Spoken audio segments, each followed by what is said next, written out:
ሰላም ጤና ይስጥልን እንዴት አላችሁ የተከበራችሁ አድማጭ ተመልካቾቻችን የስፖርት ባለታሪኮቹ ፕሮግራማችን ተጀምሯል። ዛሬ የኢትዮጵያ አትሌቲክስ ብሔራዊ ቡድን አሰልጣኝ ኮማንደር ቶሌራ ዲንቃ ከኛ ጋር ቆይታ የሚያደርግ ይሆናል። በክለብ ደረጃ በኢትዮ ኤሌክትሪክ እየሰራ ነው የሚገኘው። በቅርቡ ደግሞ የኢትዮጵያ አትሌቲክስ አሰልጣኞች ማህበር ፕሬዝዳንት ሆኖ ተመርጧል። በአትሌቲክሱ ያለፈበትን መንገድ የሰራቸውን ስራዎች ስላፈራቸው አትሌቶች እያወራን ቆይታ የምናደርግ ይሆናል። እዚህ ልምምድ በሚያሰራበት አዲስ አበባ ስቴዲየም በጠዋት ተገኝተናል። ከሱ ጋር ቆይታ የምናደርግ ይሆናል። አብራችሁ እንድትቆዩ ነው በአክብሮት የምንጋብዘው። ባዘው መኮንን ፕሮግራሙን ወደ እናንተ አደርሳለሁ። የዚህ ፕሮግራም አጋራችን ኢትዮ ቴሌኮም ነው። መልእክቱን ሰምተን እንመለሳለን። ተመልካቾቻችን ከጧት ጀምሮ ሲያስቡበት እንደቆየው ተሳክቶለት ከቢሮ ሾልኮ ቢወጣ ይመስላል። ሁሉም ተመልካችና ደጋፊ ጥያቄ ነው። አዎ እያታለለ ነው ቢወጣ ይመስላል። እያታለለ ነው አይደለም። አለቃው ወጥታለች። ምትይዞ ይመስላል። ያመለጠ ይመስላል። አሁንም እያታለለ ነው። እንደፈራ ነው። በሩ ጋር ሲደርስ ተያዘ። ይሄ ማስጠንቀቂያ የሚያሰጠው ይመስላል። ቢጫ ካርድ ዕቃ ልግዛ በሚል ተልካሻ ምክንያት ከስራው ሊወጣ የነበረው የቢሮ ሰው ቢጫ ካርድ አይቷል። ቢጫ ካርድ እሱስ ምን አስወጣው? እዛው ቢሮ እንዳለ አያስብ ነበር። ቢሮ እያለን ያልከው? አዎ መቼም በዚህ ጊዜ ቴሌብር ማይጠቀም የለም። አዎ ቴሌብር ላይ በሚገኘው ዘመን ገበያ የሚያስፈልገው ማንኛውንም አይነት ነገር ቢሮ ድረስ ሸምቶ በቀላሉ ማድረስ ይችላሉ። ታዳጊዎቻችን የዲጂታል ኢትዮጵያ ግብይት መዳረሻ በሆነው ዘመን ገበያ ውስጥ የገባ ይመስላል።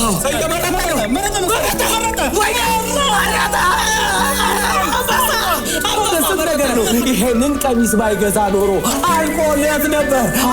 የቅድሙ ማስጠንቀቂያ ትምህርት ሆኖ ይመስለኛል። ደረሰ።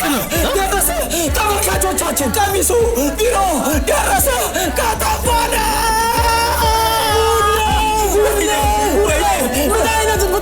ምን አይነት ቴክኖሎጂ! ወይኔ ዘመን ገበያ ከጉዳ ወጣ።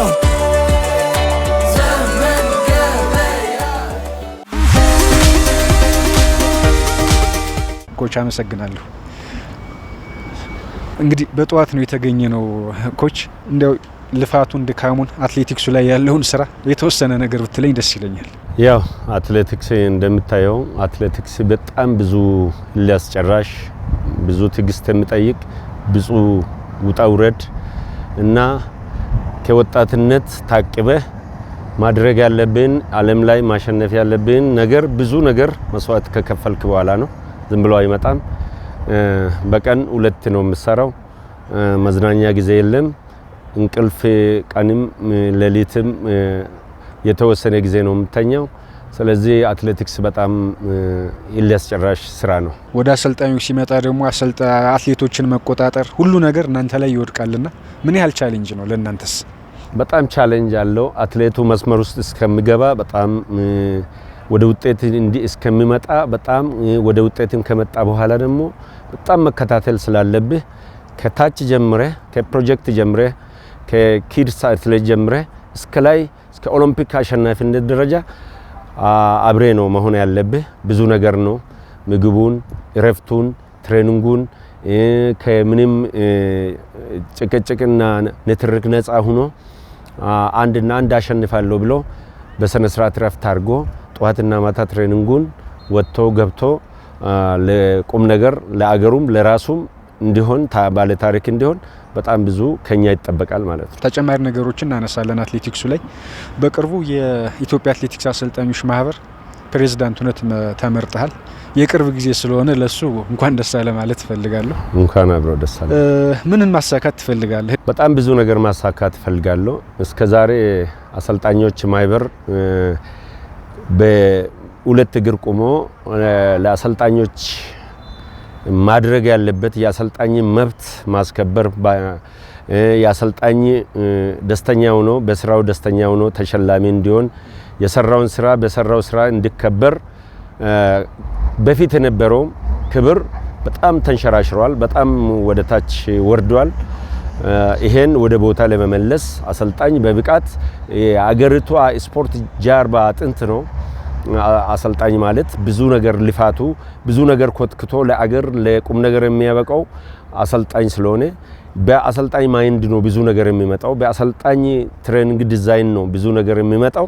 ስለዚህ እነዚህ ደግሞ በሰሩት ልክ ተከብሮ እንደማንኛውም ባለሙያ ተከብሮ አሰልጣኝም ወደፊት ለፊት ለአገሪቷ ስፖርት መዋዠቅ አሁን የአገሪቷ ውጤት መንሸራሸር ዲክላይን ማድረግ እሱ ወደ ቦታ እንዲመልሱ ማቀናጀት መጀመሪያ ማቀናጀት በክልል እንዲደራጁ ሁሉም አሰልጣኝ ባለመብት መብቱ በክለብም በግልም ሲሰራ ተከብሮለት እንዲሰራ ሙያው ተከብሮለት እንዲሰራ በሰራው ልክ ደግሞ ተከብሮን ከአትሌቱ ጋር እንዲመረጥ ከክለቡ ጋር ከክለቡ ማግኘት ያለበትን መብት እንዲያገኝ ሰርቶ ለፍቶ ደግሞ ሜዳ ላይ እንዲወረወር ታሞት ሕክምና ያጣ አሰልጣኝ ብዙ ስላለ እዚህ ላይ ስራ መሰራት ኃይለ ብዙ ስራ ነው የሚጠብቀን። አልተነካም፣ ምንም ነገር አልተነካም። ኮች ምናልባት ካሁን በፊት በነበሩ የአትሌቲክስ መንገዳችን አሰልጣኞች በሙያቸው አልተከበሩም፣ አልተጠቀሙም፣ ማግኘት ያለባቸውን ነገር እያገኙ አይደለም ብለህ ታስባለህ? በፊት ነበረ። ለምሳሌ በነ ዶክተር ወልደ መስቀል ጊዜ የነበሩት የፌዴሬሽን አመራሮችም አትሌቱንም አሰልጣኙንም በነ ሸምበል ቶለሳ ጊዜ በነ ካሱ ጊዜ ጥሩ ነገሮች አሰልጣኝ ለምሳሌ እኔ ባልደርስበትም በታሪክ አውቃለሁ። አትላንታ ሸለቃ ኃይሌ ገብረስላሴና ኮማንደር ፋጡማ ሮባ ሲያሸንፉ አትላንታን ኮሚሽነር ሁሴን ሽቦና ሸምበል ትእዛዙ ብሸት ከፌደራል ፖሊስና ከፌደራል ማረሚያ አብረው አልሄዱ ወደ አትላንታ አሜሪካ እዚህ ነበሩ። ግን ጠቅላይ ሚኒስትሩና የአገሪቷ ርዕሰ ብሔር ዶክተር ነጋሶ ጊዳዳ ከቤታቸው ጠርቶ ቤተ መንግስት የመቶለቃ ማይረግ ትልቅ ነው ያኔ መቶለቃ ማይረግና ማንኛውም ሰው የሚያገኘው መሬት ነው የሰጣቸውና እዛ የሄዱት ያገኙትን ሽልማት ነው እስከሚያገኙ ደረጃ ነበሩ። አትሌቱ መኪና ሲሸለም አብረው ይሸለሙ ነበር።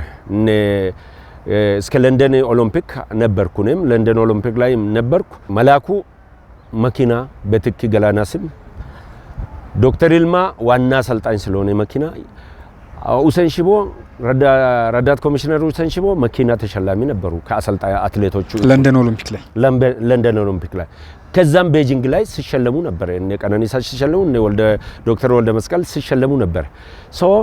እሱ ተመልሶ ጠፋ። ከለንደን ኦሎምፒክ በኋላ ይሄ አትሌቱ የተወሰነ ጊዜ መሬት ይሸለማ። ለምሳሌ ኦሪጌን ላይ ማአት ወርቅ ያመጡ አራቱም ብር ናስ ያመጡ ሁሉም አትሌት ተሸለመ። አሰልጣኙ ግን ተገፋ። ለምንድነው ትናንትና ሲደረግ የነበረው ዛሬ የቀረ? ለምንድነው? አትሌቱ መሬት ሲሸለም አሰልጣኙም እኩል መሸለም አለበት። አትሌቱ መኪና ሲሸለም አሰልጣኙም እኩል መሸለም አለበት። አትሌቱ ሚሊዮን ከተሸለመ እኩል አሰልጣኙም መሸለም አለበት። አለዛ አሰልጣኝ ያስፈልግማ። በቃ አትሌቱ በራሱ ጊዜ ሰርቶ ሁሉንም ነገር አድርጎ መሄድ አለበት ማለት ነው። ኮማንደር ምናልባት እዚህ ማህበሩ ላይ በተመለከተ የመጨረሻ ነገር እናንሳ ብዬ ነው። የኢትዮጵያ አትሌቲክስ አሰልጣኞች ማህበር ፕሬዝዳንት ነህ።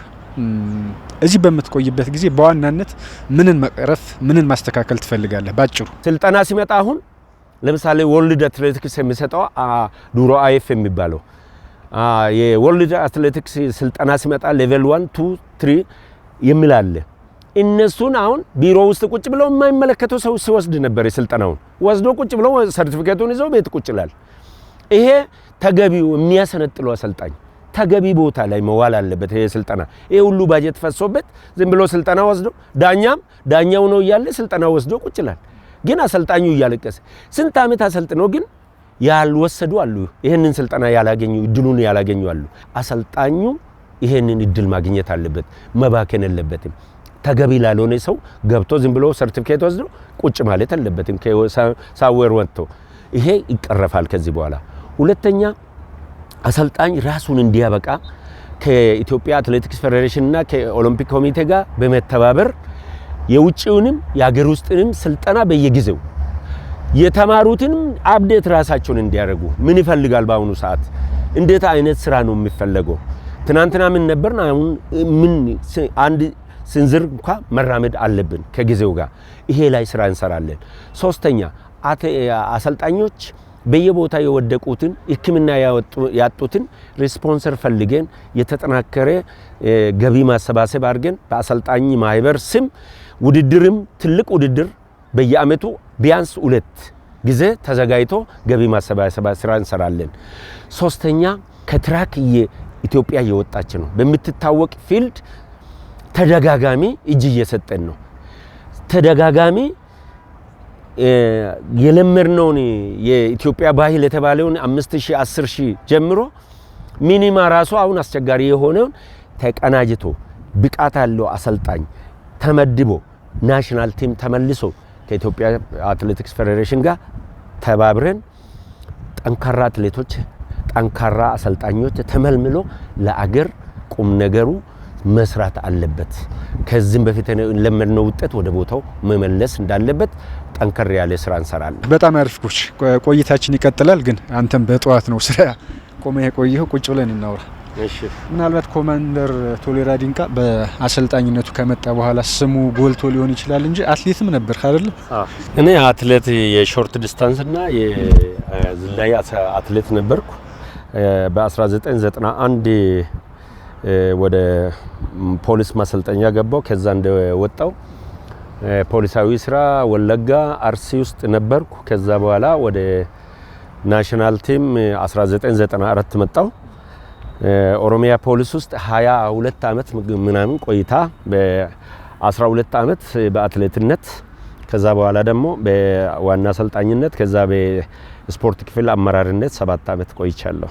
ምናልባት አትሌት በነበርክ ጊዜ በትልቅ ደረጃ አስመዘገብኩት አመጣሁት የምትለው ውጤት አለ? ሀገርህንም እንደው የወከልክባቸው ውድድሮች ካሉ? አትሌቱኝ እኔ ምስራቅ አፍሪካ እዚህ ኢትዮጵያ ላይ የሚደረገውን አንድ ጊዜ አራተኛ ወጥቻለሁ በ400 መሰናክል። ሌላው ተጠባባቂውኝ ሁለቴ ቀርቻለሁ። አፍሪካ ኦል አፍሪካን ጌምስ እና አፍሪካ ሻምፒዮንን ከሌላ እዚህ ላይ አገር ላይ የተደረገውን አራተኛ ወጣሁት ውጤት 400 ሜትር 400 መሰናክል። ወደ አሰልጣኞች እንድትሳብ ምክንያት የሆነ ሰው አለ? እኔ በቶሎ ወደ አሰልጣኝነት የገባሁት እኔ ጓደኞች አሁንም እስካሁን የኔ ባቾች ይሮጣሉ። እስካሁን ወደ ረጅም ፊልድን ቀይሬ ብዙ ታገልኩት። ወደ 5 አመት ፊልድን ወደ 5000 እና ወደ 3000 በላይ አርጌ ግን በዛ ላይ ያለው በመሃል አጋጣሚ ኮተቤ ዩኒቨርሲቲ ገባው። ታገልኩ። እሱንም እስከ በ800 በ1500 ታገልኩ እየተማርኩ እና ሁለቱም በጣም ከባድ ቻሌንጅ ነበረ እና ወደ ትምህርቱ ማዘንበል አለብኝና ወደዛ ገባው። 99 ኮተቤ ዩኒቨርሲቲ ገባው። 2002 ተመረቅኩ። ከዛ ኢሚዲየትሊ አዲስ አበባ ዩኒቨርሲቲ አሁንም ለሁለተኛ ዲግሪ ገባው። 2003 እና 4 እዛ ቆየው። 2004 ተመረቅኩ። በዛው ወደ አሰልጣኝነት ሄርኩ ወደ ናሽናል ቲም ማለት ነው። 2002 ጀምሬ ወደ ናሽናል ቲም አይኤፍንም ቶሎ ስለወሰድኩ የአይኤፍን ሰርድ ሌቨል ስፔሻሊስት አድርጌያለሁ እስከ 3ኛ ደረጃ የውጭውን ስልጠና ማለት ነው። ወደ አሁኑ ወደ ብሔራዊ ወደ ክለብም ስለወሰዱኝ አሳቤ ሁለቱ ነው። በቃ ወደ አሰልጣኝነት ገባው እና ከአሰልጣኝነት አብረን ስንሮጥ የነበረው እነ ዶክተር ንጉሴ ገቻሞ ናሽናል ቲም ላይ እዚህ አብረን ስንሮጥ የነበረው እነ መላኩ ደረሰ ኮቶቤ እንደሚማሩ ነገሩኝ። እኔ ሲመጣ ከኦሮሚያ ፖሊስ ከአርሲ ወደዚህ ሲመጣ ሲነግሩኝ በቃ እኔም ሂጄ ተመዘገብኩና ኢንትራንሱን አለፍኩ። ወዳውኑ ወደ ኮቶቤ ዩኒቨርሲቲ ገባው። 4 አመት እዛ ቆየው። ከዛ ወደ እነሱ እኔ ሲመጣ እኔ ሲኒየር ናቸው እነሱ ይቀርሙኛል በጣም። ወዳሁኑ እኔም እነሱ ወደ አሰልጣኝነት መግባት ጀመሩ። መላኩ ወደ ሙገር 8 አሰልጣኝ ሆነ። ንጉሴም ደግሞ ወደ ናሽናል ቲም ገባ። ከዛ እኔም ወደ አሰልጣኝነት ራሴን መሳብ ጀመርኩ። ደብረ ዘይትን 14 አመት ነው ያሰነጠልኩት። ለምሳሌ ታምራት ቶላ ዛሬ ለአገር ባለውለታ የሆነ እኮ ደብረ ዘይት እኔ እዚሁ ሜዳ ላይ 2005 እዚህ ሜዳ ላይ 6ኛ ወጣ። ማጣራ ስናደርግ አትሌት ልንቀጥር ለደብረ ዘይት ክለብ 6ኛ ወጣ። 1ኛ 2ኛ 3ኛ 4ኛውን ትቼ 5ኛውን ትቼ እሱ ወሰድኩ። እስከ 23ኛ ዙር እዚህ ላይ ነበር ሲፋለም ነበር። እንዴት አቅሙን ተረዳኸው ብዬ ነው። አየው ቁመቱን አየው ልጅነቱን አየው አያያዙን አየው አንደኛ የወጣ አሁን ለሰንበሬ ተፈሪ ፔስሜከሩ ነው እያሰራ ያለው ይደግልኝ የሚባል አትሌት ነበር አንደኛ የወጣ ያኔ እሱን ወሰርኩና ለ2 አመት አልየውት አልተሳካለትም ተቀነሰ ከክለቡ ታምራት ወዳውኑ በ7ኛ ወር ኦሮሚያ ሻምፒዮንን አሸነፈ አሰላ ላይ ከዛ ሪዮ ኦሎምፒክ እስከ ናስ ሜዳሊያ በር ላይ ከሞፋራ ተበላ ይገረም ደመላሽና እሱ ይዞት ተዘምላችሁ ከሆነ ማለት ነው እነ ቡዜ ድሪባ ይወጡት ከዛ ነው ፕሬዝዳንት ተስፋዬ 800 ሯጭ ነበረችው እነ ተማም ቱራ ከዛ ነው የወጡት እነ ሜላት ሙልጌታ ከዛ ነው የወጡት እና እዛ ላይ ብዙ አትሌቶች ጠንካራ አትሌቶች ቢሾፍቱ ላይ የነበሩና ካቻምና ነው ለቀቁት 14 አመት ከምስረታው ጀምሬ ነበርኩ ማለት ነው ከዛ ኦሮሚያ ፖሊስ ላይ ከልጅነቴ 18 አመት ጀምሬ 17 ወደ 18 አመት ልገባ ጀምሬ ለ22 አመት እዛ ነበርኩ ከዛ ሸገር ሲቲን ለ2 አመት አሰነጠልኩ አሁን ኢትዮት ኤሌክትሪክ ነው ያለው ትግስት አሰፋ ጋር የመገናኘት እድሉ ነበር አብሮ የመስራቱ ትግስት አሰፋን እኮ እኔ ነኝ የቀጠርኳት መገናኘት ብቻ ሳይሆን ትግስት አሰፋን በ200 እና በ400 ከሆሎታ ፕሮጀክት እስከ ቤተሰብ ደረጃ አነጋግረን የቀጠርናት እኔ ነኝ እስከ 1500 አገር ወክላ 800 1500 ስትሮጥ እኛ እጅ ነበረች ትግስት አሰፋ በጣም ከሚኮራባቸው አትሌቶች ትግስት ካለች 200 400 ወርቅ እንደሚበላ አቃ ነበር ሾርት ዲስታንስ አሰልጣኙኝ ሾርት ዲስታንስ አሰልጣኝም ደርቤ አሰልጥን ነበር ዋና አሰልጣኙኝ ትግስት አሰፋን እና በጣም ከሚኮራባቸውና ተሳክቶልኛል ከሚሉት እኮ ከጅምሩ ማንንም ሳያቃት እኔ ነኝ መልመያ ያመጣዋት ትግስት አሰፋን እኔና የኔ ኦሮሚያ ፖሊስ አሰልጣኞች አሉበት ከኔ የኔ ረዳቶች ነበሩ አሉበት ከነሱ ነው መከላከያ ሁሉ ሊወስድ ነበር ካምባለን ብሎ ከዛ ነው በማዘራዋን ሂደን በኦሮሚኛ በአፋን ኦሮሞ አነጋግረን ታላቂ እህቷን እየወሰድናት ማለት ነው በዚህ ልክ ተሳክቶላችሁ ስታይ ምን ፊል ታደርጋለህ ምንድነው መሰለ አንዳንዴ እድልም ያስፈልጋል ውቀት ብቻ ሳይሆን ኮንፊደንስ ያስፈልጋል ደፋር መሆን ያለብህ ብዙ ቻሌንጆች ይኖራሉ እዚህ ውስጥ ብዙ ከላይም ከአመራሪም ከቅርብ ጓደኛህም ከቅርብ አሰልጣኝም ብዙ መጠላለፎች አሉ አንተ ግን እሱን ወደ ጎን ትተህ የራስ መተማመን ጥግ ድረስ መሆን አለብህ ሰራለው አደርጋለሁ ብለ ቻሌንጆችን የመጣን ቻሌንጅ እስከ ህይወት መስዋዕትነትም ቢሆን እስከ መታሰርን ከመጣ እኔ ያላሳለፍኩ ቻሌንጅ የለም ለምሳሌ ግን አንድ ቀን ቦታ ሰጥቻቸው አላቂ አንድ ቀን ምን ለምሳሌ በህይወቴ በቃ ከስራ መቆም ከስራ መባረር ከደሞዝ ማቆም ባይዘወይ ባጋጣሚ ቤተሰብ ከአያቴ አፍተራሪ ፈይሳ ባላሉ ከሳቸው ጀምሮ እስከ አባቴ በደርግ ጊዜ መገደል ከተላላቅ ወንድሞች ብዙ ፈተና ማለፍ መገደል ደረጃ በጣም ብዙ ፈተና አለ ቤተሰብ እንደ ቤተሰብም ግን አንድ ቀን ይሄ ቤተሰብ ለቻሌንጅ ቦታ ሰጥቶ ያቅም እና እሱም ለኔ መነሻዬ ነው ብዬ አስባለሁ እነዚህ ፈተናዎችን ብዙ ቻሌንጆችን አልፌ ደግሞ እዚህ ደረጃ ሲደርስ ሳቲስፋክሽን ወደር የለውም በቃ በጣም ደስተኛ ነኝ ሁሌ በቃ የነዚህ ቻሌንጆች ውስጥ ሲያልፎ አንድ ጊዜ በዚህ አጋጣሚ ኦ ፕላስ ብሎ አንድ ዶክተር ይተነትላል ኦ ፕላስ ብለድ ታይፕ ያላቸው ሰዎች በጫኝ የቻሌንጅ ሰዎች ናቸው ይላል በአጋጣሚ እኔ ኦ ፕላስ ነኝ ደም አይነቴ እና ቻሌንጆቹን ራሴ ጋር ሳወራ ለምንድነው ቻሌንጆቹ እንደዚህ የሚበዙ ሲል ስታልፋቸው ስሳካል ደስተኛ ትሆናለህ ለመጀመሪያ ጊዜ በአሰልጣኝነቱ ካገር ወጣበትን ታስታውሰዋለህ 2001 አፍሪካ ወጣቶች ሻምፒዮን እነ ገንዘቤ ዲባባ እነ ሱሌ ኡቱራ እነ በላኔ ሾልጅራ ሆነን ሞሪሸልስ የምትባል አፍሪካ ሀገር በጣም ቆንጆ ደሴት ላይ ያለች ሀገር ነው እርኩት የዛሬ 15 16 አመት ከዚያ በኋላ እንግዲህ በርካታ ውድድሮችን ሄደሃል አይ ቲንክ ኦሎምፒክ ላይ ከለንደን ጀምሮ አለ አይደለ እነሱም ብናነሳቸው ደስ ይለኛል። በኢንተርናሽናል ውድድሮች በኦሎምፒክም በዓለም ሻምፒዮና በኦሎምፒክ ደረጃ ለንደንን፣ ብራዚል ሪዮን እና ቤጂንግን እና ቶኪዮን ይጃለው 4 ኦሎምፒኮች ማለት ነው። ዓለም ዋንጫ ከ9 ዓለም ዋንጫ በላይ ይጃለው። ክሮስ ካንትሪም ከ6 ጊዜ ኢንተርናሽናል ክሮስ ካንትሪ ይጃለው። አፍሪካ ሻምፒዮን ወደ 14 ጊዜ ይጃለው። በጣም ብዙ ናቸው። ምናልባት ኮች እንግዲህ ኦሎምፒክ ላይ የቅርብ ጊዜ ውጤቶቻችን ጥሩ እንዳልሆኑ ይታወቃል። ግን እንደው ከሄድክባቸው ኦሎምፒኮች መካከል በተለየ ሁኔታ የምታነሳው ወይም ደግሞ የምትቆጭበት ያስደሰተህም ካለ ዓለም ሻምፒዮናውን በተመሳሳይ? እውነት ለመናገር በኦሎምፒክ ላይ ብዙም ደስተኛ አይደለሁም እስከሄድኩባቸው ድረስ። ግን ለንደን ኦሎምፒክ በጣም ምርጥ ውድድር ነበረ። ምክንያቱም ጡርዬ ወርቅና ናስ ነበረች፣ መሰረት ደፋር ወርቅ ነበረች፣ ትክ ገላና ወርቅ ነበረች እና ሌሎች ደግሞ እነ ደጀን ገብረ መስቀል ብር ነበሩ፣ እነ ታሪኩ በቀለ ናስ ነበሩ፣ እነ ሶፊያ አሰፋ ናስ ነበረች እና ብዙ አትሌቶች ውጤታማ የሆኑ ትልቁ የኦሎምፒክ እኔ ከተሳተፍኩት እድለኛ ነኝ የሚለው እሱ ላይ ነው።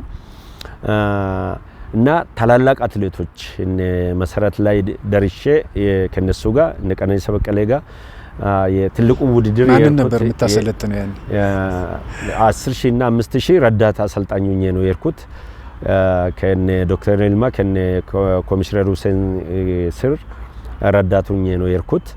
ከዛ ዓለም ዋንጫ ደግሞ ጥሩ ዓለም ዋንጫዎችን ተከታታይ አሳለ ጥሩ ዓለም ዋንጫዎችን ደስተኛ የሆንኩባቸው እነ ሞስኮ ዓለም ዋንጫ እነ ጡርዬ ወርቅ ናት፣ መሰረት ወርቅ ናት፣ ማመድ አማን ወርቅ ነው። እንደዛው አልማዝ አያና ብዙ ውጤት የመጣበት ነው ዓለም ዋንጫ። እሱም ፕላስ ደግሞ የሆሪገን በጣም ህዝቡ የተደመመበት እስከ መጨረሻው ሰርቼ አብሬን ባለድ ደስተኛ ነኝ። ተቀጥቼ ነው ቀረውት ትንሽ ከሻለቃ ይለ ግብረ ስላሴና ከግብረ እግዚአብሔር ግብረ ማርያም ጋር በተፈጠረው አለመግባባት ከቲሙ ተገልዬ ነበር እና እሱም ጥሩ ውጤት የመጣበት ነው። ደስተኛ ነኝ። ዓለም ዋንጫዎች ላይ ብዙ እንትን የለኝም። ግን ኦሎምፒክ ላይ ሪዮ፣ ቶኪዮ እና ፓሪስ አንዳንድ ወርቅ ነው ያገኘ ነው። ቅድም ያወራዋቸው የሚያስቆጩ ውጤታችን በጣም ወደ ታች የተመለሰ ዲክላይን እያደረገ ያለ እና የአሰልጣኝ ማህበር ፕሬዝዳንት እስከመሆነ ይሄ ላይ ስራ እንድንሰራ በጣም የሚያስቆጩ ብዙ ነገሮች ስላሉ ኢትዮጵያ በእኛ ጄኔሬሽን ለምን እንደዚህ ትሆናለች የሚልም ነገር ጭምር ነው። ኦሎምፒክ ላይ የለመድነው ውጤት እንዲመጣ በለመድነው ከፍታ ላይ እንድንገኝ ይፈልጋል። የባለፉት 3 ኦሎምፒኮች ጥሩ አይደሉም። በምን ልክ ነው የቀድሞውን አትሌቲክስ መመለስ የሚቻለው? እንዲያው አያይዘም ከዚህ ከስልጠና መንገዳችን ጋር ምንም ድርድር አያስፈልግም። ዘ ኦንሊ ኢትዮጵያን የሚያስፈልጋት ናሽናል ቲም ነው። ምክንያቱም ትናንትና በናሽናል ቲም ተይዘን ውጤታችን ምን ነበር? በቂ ሪሰርች መስራት አያስፈልግም። እሱ ብቻ በቂ ነው። እንዴት ነው ከኃይሌ ገብረ ስላሴ ከነ ምሩጽ ይፍጠር ጀምሮ እስከ 2009 ኢትዮጵያ አቆጣጠር ውጤታማ ነው ሆንበት? ለምንድን ነው? ለምን ከዛ በኋላ ተሞከረ 10 አመት ሙሉ በግል በተበጣጠሰ ትሬኒንግ ወጣቱ አደ እርሜው አስፋልት ላይ እየወጣ በተለያየ አሰልጣኝ ሁሉም እንደ እንትን ተበጣጥሶ የሰረ ትሬኒንግ እየተሰጠ 10 አመት በጣም የአንድ ሰው እርሜ ማለት ትችላለህ። 10 አመት እና 3 ኦሎምፒክን በእንደዚህ ውርደት ተመልሰናል። ከዛ መማር አለብን። ምንድነው ያጣነው? አንደኛ ትራክ ላይ ብቃት ባለ አትሌት ተመልምሎ ብቃት ያለው አሰልጣኝ ተመድቦ ራሳችን ወደ ዱሮ ብቃታችን መመለስ፣ እሱም በአጭር ጊዜ ሳይሆን ረጅም ጊዜ ስልጠና በወሰደ። ምክንያቱም ተበላሽቷል አካሄዳችን፣ ሲስተማችን በጣም ተበላሽቷል። ይሄ ማንንም ማስደሰት ማንንም ማስቀየም አይደለም። ይሄ ስለ አገር ጉዳይ ከሆነ ትክክለኛ ማውራት ካለብን ይሄ ነው። ከዋሸን ካለባበስን ግን በአሁኑ ከቀጠል ሁሌ ህዝብን መዋሸት ይቻላል። ሁሌ መንግስትን መዋሸት ይችላል። ሁሌ የስፖርት ቤተሰብን መዋሸት ይችላል። ግን በዚህ ሲስተም የት አለ? በቃ ይሄ ሲስተም ነው ጥሩ ከተባለ የት አለ? በቃ ዋናው እኮ የስፖርቱ የአትሌቲክሱ መመዘኛ እኮ ውጤት ነው። 1 2 3 ክር ላይ እንደ ዱሮ መገኘት ነው። እሱ ማምጣት ነው።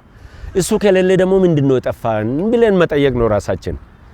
የጠፋን አንደኛ ብቃት በሌለው አሰልጣኝ መሰልጠን እዛም በተወሰነ አሰልጣኞች እኔ ነኝ እንላለን ከኔን ጭምር እኔ ነኝ እንላለን። የት አለ ታዲያ ከኔ ጭምር እኔ ነኝ ጎበዝ እንላለን አሰልጣኞችም። የት አለ ታዲያ? ማምጣት እኮ ነው። ሌላ ጉዳይ የለም እኮ ማምጣት። ለምንድነው አሁን ማራቶን ቲም ውጤታማ የሆነ? ቢያንስ ከ100 እስከ 150 አትሌት አንድ ማናጀር ጋር ይሰራል። ከዚህ ውስጥ የተነጠረ ሰው አይጠፋም። የትራኩ ግን 3 ሰው እዛ ጋር 4 ሰው እዛ ጋር 5 ሰው እዛ ጋር ነው የምታገኘው። እዛ ቲም ውስጥ አንድ ሰው ታገኛለህ። እሱ ብቻውን ፍርፍር ሲሄድ የለም። እና ባለፈው ሰለሞን አትሌት ሰለሞን ባረጋ ያለው ነው 3 ሀገር መስለን ነው የምንሄደው እኮ አሁን ኢትዮጵያኖች አለ። ትክክል ነው እሱ። በቃ ኢንካሬጅ ማድረግ ነው ያለብን። ስለዚህ እሱ ነው መመለስ ያለብን።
በቴሌብር ሂሳባችንን በቀላሉ ስንጋራና ጉርሻ ስንሰጥ እንዲህ ነን። ቴሌብር።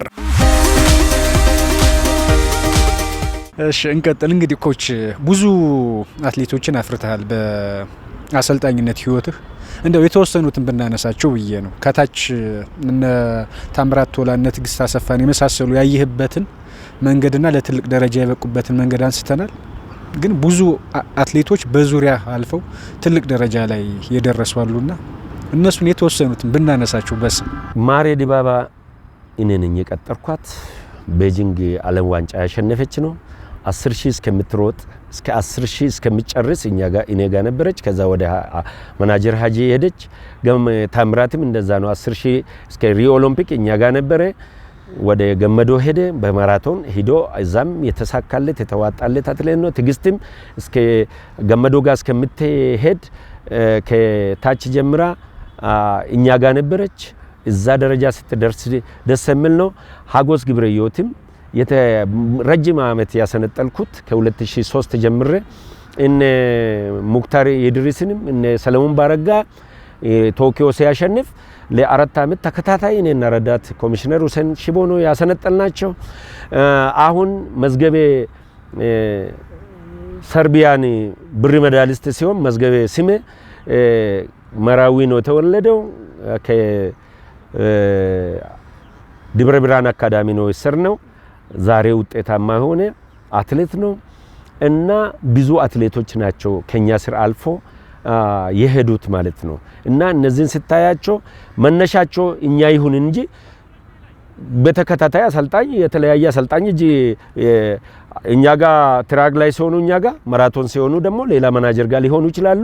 ግን መነሻቸው እኛ ሲሆኑ ብዙ 4 ዓመት 3 ዓመት 5 ዓመት 6 ዓመት እኛ ጋር ከቆዩ ደስተኞች ነን። እኛ መነሻቸው እኛ ነንና ማአት ናቸው። ወደ ኢትዮ ኤሌክትሪክ እንምጣና ከ2014 ጀምሮ ወደ ኢትዮ ኤሌክትሪክ ቤት ነህ። እንዴት ትገልጸዋለህ? በተለይ ኢንጂነር ጌቱ ገረመው ከመጡ በኋላ በጥሩ የሚነሳ ክለብ ነው በአመዛኙ። በጣም ደስተኛ ከሆንኩበት አንዱ ቅድም ሲያነሳ ኢትዮ ኤሌክትሪክ ነው። ኢትዮ ኤሌክትሪክ ምንድነው? አንድ ስራክ ውስጥ ጣልቃ አይገባም አመራሩ፣ ስራ አስኪያጁ አይገባም ጣልቃ፣ ቦርዱ አይገባም ጣልቃ። አንተ የጠየቅከውን ጥያቄ ከመመለስ ደግሞ አንደኛ ናቸው። ኢንጂነር ጌቱ እንደ አገሪቱ ነው፣ እንደ ኢትዮ ኤሌክትሪክ ብቻ ሳይሆን እንደ አገሪቱ የስፖርት ወዳጅ ነው። በጣም ስፖርትን ይወዳል። እንደ መታሰቢያ አድርጎ ነው አትሌቲክሱን የያዘው። ማንም ክለብ ያዩን ማን ሪከርድ ከሰበረ ከ500,000 ብር በላይ ለምኖ ስፖንሰር ለምኖ ይሸልማል። ሁለተኛ ኢንጂነር ጌቱ ለስፖርቱ ያለው ፍቅር ልዩ ነው፣ በቃ ልዩ። ምክንያቱም ስፔሻል አትሌቲክስን በጣም ነው የሚወደው። አሰልጣኝም እንደ አሰልጣኝም አክት ያረጋል፣ እንደ ማናጀርም አክት ያረጋል፣ እንደ አመራሪም አክት ያረጋል፣ ያዳምጣል። አንተ የጠየቅከውን ለማሳካት እንቅልፍ የለውም። ትልቅ አመራር ነው ብለ ደግሞ ታውቃለህ። የአገሪቱ ቁልፍ ቦታ ስራ ላይ ነው ያለ።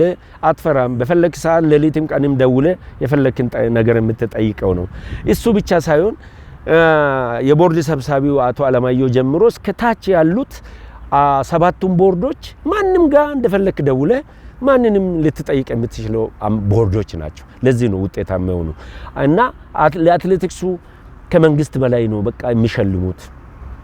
ከአገር ከወከልከው ሁሉንም ነገር አገርን ከወከልከው ክለብን ወክለ ካሸነፍክ ትሸለማለህ። ትልልቅ ሆቴል ነው የሚያስተኙክ፣ ትልልቅ ጂም ከፍሎ ነው የሚያሰሩክ። ስለዚህ አንድ አመራር አንድ ስራ ምን ይመስላል ብለ ከጠየቅከው አመራሩን ነው የሚመስለው። አመራሩን ስለሚመስል አመራሩ ጥሩ ከሆነ አመራሩ ዲሞክራቲክ ከሆነ ስራውም ይሳለጣል እንደ ልብ፣ አንተም በፍቅር ስራውን ትሰራለህ ማለት ነው። ለዚህ ነው ኢትዮ ኤሌክትሪክ ውጤታማ የሆኑት። ምንን ማሳካት ትፈልጋለህ በክለቡ? ያው ትልቅ ክለብ ነው። ለክለቡ አንደኛ ኦሎምፒክና ዓለም ዋንጫ አሸናፊ ክለብ ከዚህ ክለብ አትሌቱ እንዲወጣ በጣም ይጥራለሁ። ሁለተኛ ሪከርድ ሰባሪ አትሌት ሪከርድ እየሰበሩ ነው። አሁንም ፎተን ተስፋያውን የማራቶን ሪከርድ ናሽናል ሪከርድ የሰበረች ናት። ሀጎስ ግብረህይወት 5000 የናሽናል ሪከርድ እና የዓለም ሁለተኛ ሰው ነው። እዚህ ክለብ ነው ያለው። በሪዮን አረጋዊም እንደዛ ነው። እና ብዙ አትሌቶች ወደ ሪከርድ የተጠጉ ናቸው። ወደ ዓለም ዋንጫና ኦሎምፒክን ደግሞ ተረጋግቶ አስቦበት ራሳቸውን ከተለያየ መባከን ቆጥቦ የትም ይሁኑ የት ወደ ሪከርድ እና ወደ ዓለም ዋንጫና ኦሎምፒክ አሸናፊነት እንዲመጡ የትም ቦታ ይሰልጥኑ ከጎናቸው በጣም ይታገላለሁ ማለት ነው።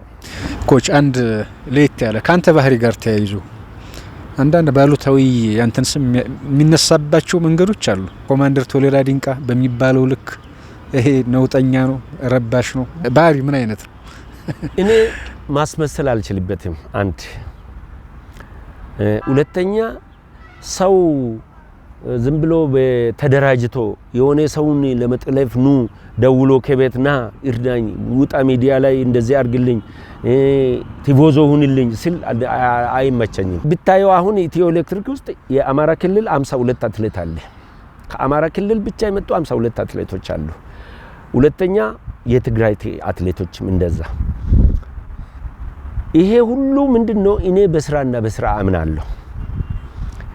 በስራና በስራ ስታምነው አንዳንድ ደግሞ አንተ መጠቀሚያ ላይ አድርገ የሚፈልጋለ።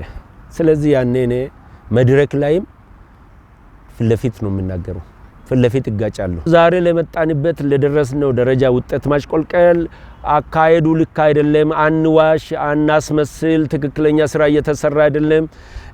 ማናጀር ሌላው ማናጀርን አሰልፈው ሌላው አሰልጣኝን አሰልፈው ሌላው አትሌትን ይዞ በቲቮዞ መኖር ይፈልጋል። እሱ ለምንድን ነው የሚለው ነገር ደግሞ እኔ ይታገላል። ወደ መጨረሻውም እየሄድን ነው ኮች። እንደው ቀለል ያለ ጥያቄ፣ ቁጥር አንድ የምታደንቀው አትሌት ማን ሊሆን ይችላል? ይሄ እንኳን ይከብደኛል፣ ምክንያቱም ሁሉም የየራሱ እንትን አድርጓል። ግን 3 አትሌቶችን መቼም በቃ ከሚያደንቃቸው አትሌቶች ናቸው። ኃይሌ ገብረስላሴ፣ ቀነኒሳ በቀለና ጥሩነሽ ዲባባ ለኔ ልዩ ሰዎች ናቸው። አንደኛ ጽናታቸው፣ ሁለተኛ ደብል ደብል ሪከርዶችን ደብል ኦሎምፒክ አሁን ለምሳሌ ቀነኒሳ በቀለና ጥሩነሽ ዲባባ ቤጂንግ ኦሎምፒክን ደብል ወርቅ ነው ያሳኩት 5000ንም 10000ንም ማሳካት በአንድ ኦሎምፒክ ላይ በጣም ይከብዳል ቀነኒሳ በቀለ እንዳይለው በ24 ሰዓት ውስጥ 2 ወርቅ ያመጣል 4 ኪሎ ሜትር እና 12 ኪሎ ሜትር በጣም ከባድ ውድድር ናቸው ያውም ጭቃ ውስጥ ነው የምትሮጠው ይሄንን የሚያሳካ ጀግና ነው ኃይሌ ገብረስላሴም ታጋይ ነው በቃ የስራውን በማይንድ ነው የሚጠቀመው ይሄው እስከ ቢዝነስ ደረጃ በማይንድ በቃ ሁሉንም ነገር በማይንድ ነው የሚጠቀመውና እነዚህ አትሌቶች ለኔ ምሳሌም ለኢትዮጵያ ለዓለምም ምሳሌ የሚሆኑ አትሌቶች ነበሩ ካሰልጣኝስ አሰልጣኝ እንግዲህ እኔ ቁጥር እንዳታበዛብኝ አይ አሰልጣኝ እኔ ወልደ መስቀልን ማንንም እንደሚያደንቀው አደንቃለሁ ባልደርስበትም እኔ ናሽናል ቲም 400 ላይ ሆኜ እሱ ረጅም ርቀት ሲያሰለጥን ያለው ምክንያቱም ቀነኒሳ ታዋቂ ነው ኃይሌ ገብረስላሴ ታዋቂ ነው ደራርቱ ቱሉ ታዋቂ ነው ብሎ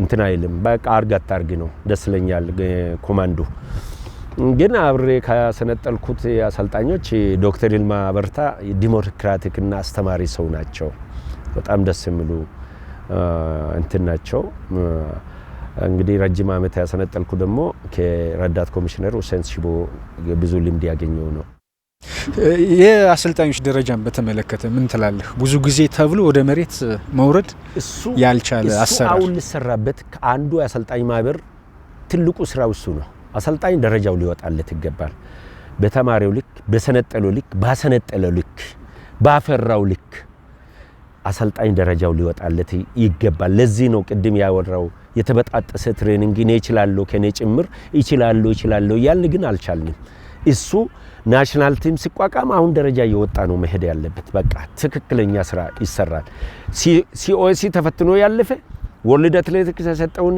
ስፔሻሊስት ያደረገ በሳይንሱ ጋር የተገናኘ ሳይንሱን ጠንቅቆ ሊያይቅ የሚችል ሰርች ማድረግ የሚችል እና አሰልጥኖ ደግሞ ውጤታማ የሆነ እያሰነጠለ ያለው ይሄ ደረጃ ሊወጣለት ይገባል ኮች በመጨረሻ እንግዲህ የመጣህበትን እስካሁን የሰራቸውን ነገሮች ለማንሳት ሞክረናል በቀሪ አሰልጣኝነት ህይወትህ ምንን ማሳካት ምንን ማድረግ ኢትዮጵያ አትሌቲክስ ላይ ምንን መለወጥ ትፈልጋለህ ባጭሩ ነው የምታነሳልኝ በቃ ትልቅ ውጤትና ትልቅ ኦሎምፒክ ላይ ውጤታማና ሪከርድን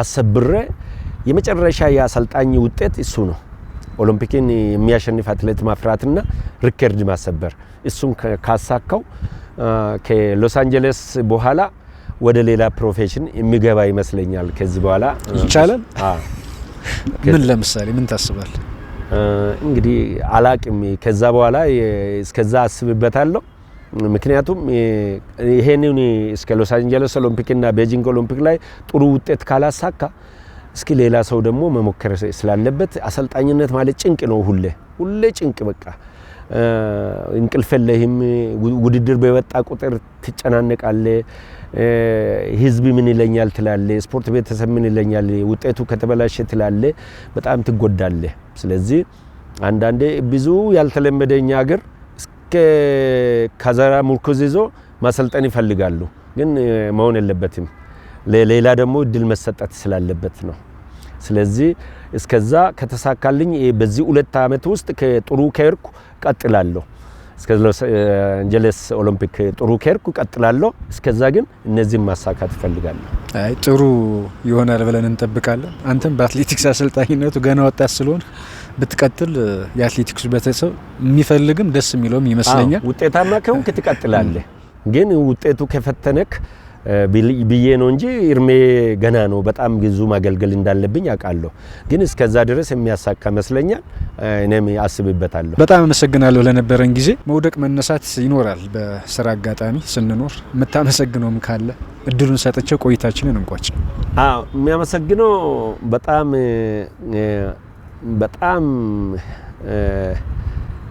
2013 ላይ በጣም ኃይለኛ ፈተና ነበር 2013 14 በጣም ኃይለኛ ፈተና ውስጥ የገባውበት ህይወት ውስጥ ነበር ካደኩበት የኦሮሚያ ፖሊስም ከቤትም ከቤተሰብም በጣም ብዙ ነገሮች የተረበሹብኝ ነበር ያኔ ከኔ ጎን ሆኖ በጣም እንደ ወንድም እንደ ቤተሰብ እንደ ሁሉንም ነገር ከኔ ጋር የለፉት እነ ማናጀር ሀጂ ተመስገነሜ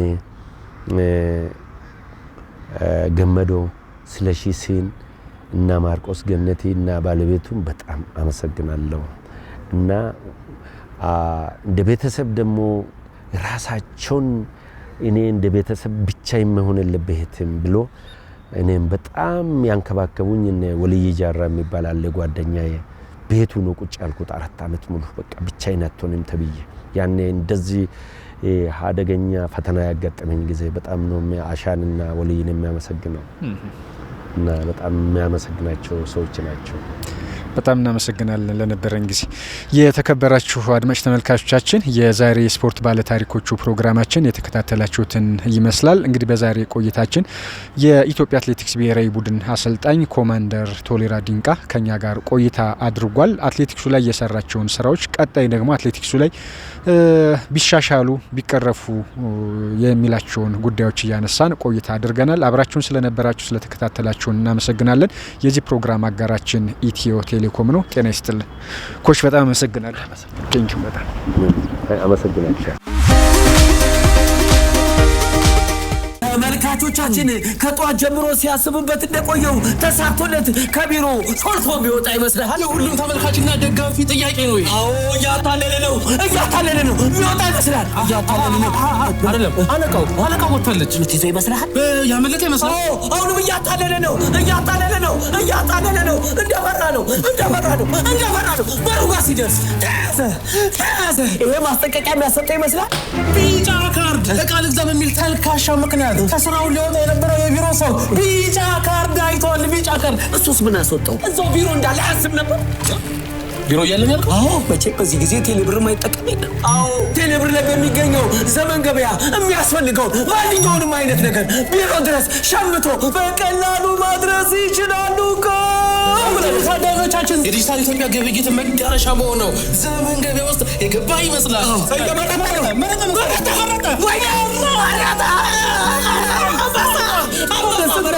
ይሄንን ቀሚስ ባይገዛ ኖሮ አልቆለት ነበር። የቅድሙ ማስጠንቀቂያ ትምህርት ሆኖ ይመስለኛል። ደረሰ። ተመልካቾቻችን ቀሚሱ ቢሮ ደረሰ። ከተባለ